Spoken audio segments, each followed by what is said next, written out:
This video is for anyone who wants to get caught up with the latest Delphi news being discussed without having to watch a long live video or wade through conflicts among creators. For those who only care about the case, not about personality conflicts and competition among those who have been covering it. So, what's this about Ricci Davis, and is this new information? It's not necessarily new, as Ricci's name has been out there for a while, specifically about how he's tried to get prosecutor Nick McClellan to listen to him through written letters, but Nick seems to want no part of it. See the CBS4 Indie link in the description to hear more about that aspect of it. Ricci Davis is a guy who is currently serving a lengthy prison sentence for nonviolent crimes. He was incarcerated at the time of the murders. He met Logan after Ron was arrested for violating his probation. He also met Kegan Kline after Kegan was arrested for CSAM. He got to know them both behind bars at separate times and heard the same story about what happened to Abby and Libby from both men.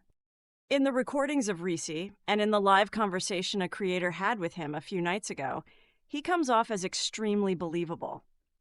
He is living with the burden of being told about the horrific murders of Abby and Libby, and the maddening and infuriating frustration of law enforcement not only doing absolutely nothing to hold the real killers accountable, but deliberately covering up a crime.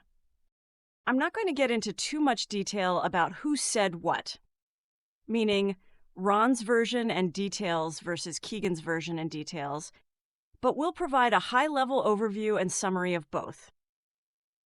If you want to hear the recordings and get more into the nitty-gritty details, you'll find links in the description to the channels where you can find information from the people who have actually done all the research and talked to Ricci themselves. I'm not endorsing any one creator over another, but they are the ones who have done the work, not me.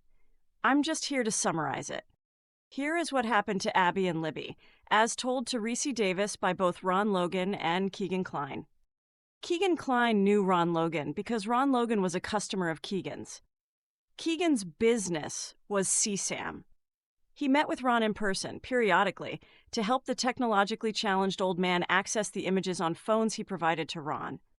He provided Ron and other customers with phones that were preloaded with access to CSAM on them.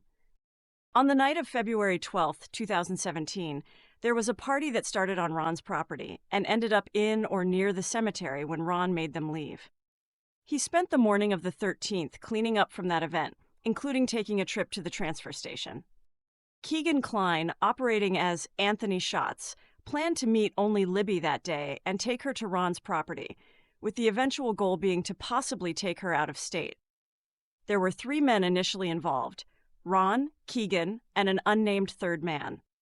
Kegan was the lookout and parked his car on the side of the road like he was broken down. A woman stopped to ask if he needed help, and he told her he was waiting for his dad. That made him too nervous to stick around, and he left and went back to Ron's house. The men were surprised to see that Libby was not alone but had Abby with her. It was decided that Ron would follow the girls onto and across the bridge. Ron said he is bridge guy. The exact details, the exact path and order of things is not totally clear. But after getting Abby and Libby off the bridge by brandishing a gun, they were handcuffed together, wrist to wrist, and told to undress. At some point in the process, Abby was able to slip out of the cuffs and started to make a run for it.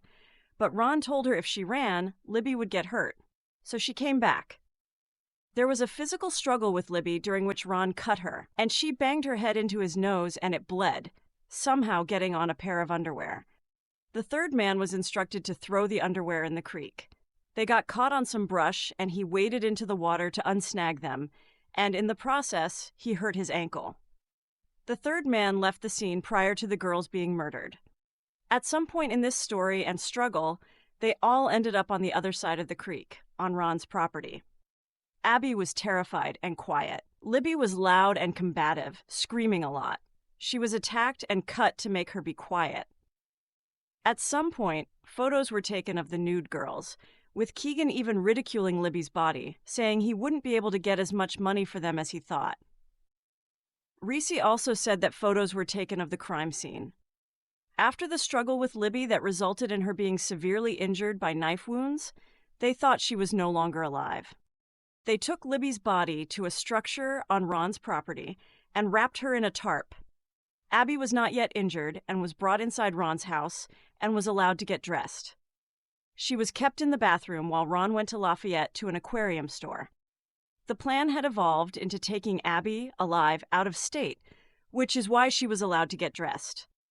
When he returned, a search for the girls was already underway, and the men realized it was not going to be possible to get the girls off the property without being seen. In the early morning hours of February 14th, the decision was made that Abby had to be killed.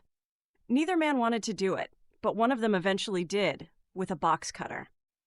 Ricci claims to be the sole original source of information about the box cutter, but was horrified to learn that detail was being used against Richard Allen, not Ron and Kegan. Ricci has told all of this to investigators and took a polygraph test they told him he failed. Ricci has Tourette's syndrome and a stutter that worsens if he doesn't take medication. The details surrounding the lie detector test are extremely suspect. The men decided to move the girls' bodies to a part of the property as far away from Ron's house as they could get, since they weren't going to be able to get past the search parties with the bodies. They put Libby in a wheelbarrow to get her to her final resting place, and they realized she was still breathing. They cut her again in one of her already existing wounds while she was in the wheelbarrow, ending her life. According to the men, they had help from a few others with the disposal of the bodies and evidence, with at least one of them being within walking distance and another one working at a landfill. The crime scene was staged the way it was to look like witchcraft or a ritual, because nobody would believe an old man could or would do that. The scene was designed to throw investigators off. Here are some additional miscellaneous details. On the morning of the 14th, 2 young girls knocked on Ron's door to ask if they could look around for the girls. He got nervous and almost said no, but ended up letting them. The wheelbarrow was disposed of at Liberty Landfill.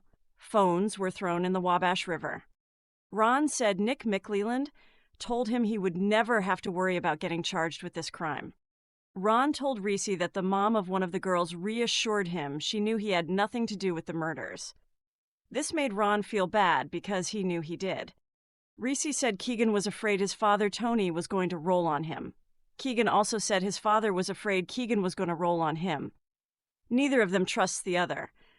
Kegan told Ricci that he originally named Richard Allen as the third man, but that was a lie and he was not involved. Ron told Ricci he was being blackmailed by Kegan leading up to the day of the crime.